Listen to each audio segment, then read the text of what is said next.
Hi, it's me again, Pastor Albert. Welcome to my mini vlog.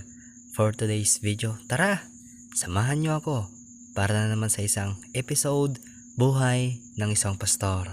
Ngayong araw may service tayo para sa isang inang na mayapa na dahil ngayon 40 days na niya simula nung araw na siya'y pumaalam.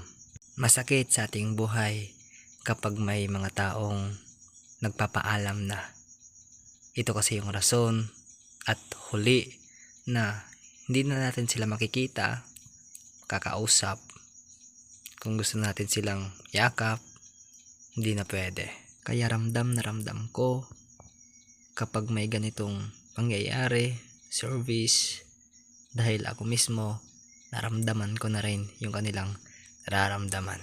Masakit man, pero nandito tayo ngayon para ipaalala yung mga salita ng Panginoon, iparamdam sa kanila na may nagmamahal sa kanila, isang tunay at buhay na Diyos.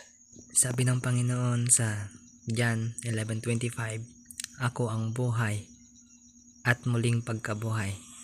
Ang sinumang sumampalataya sa akin, kahit siya ay mamamatay, ay muling magkakaroon ng buhay." Ito po ang salit ng Panginoon. God bless po sa ating lahat. Ingat!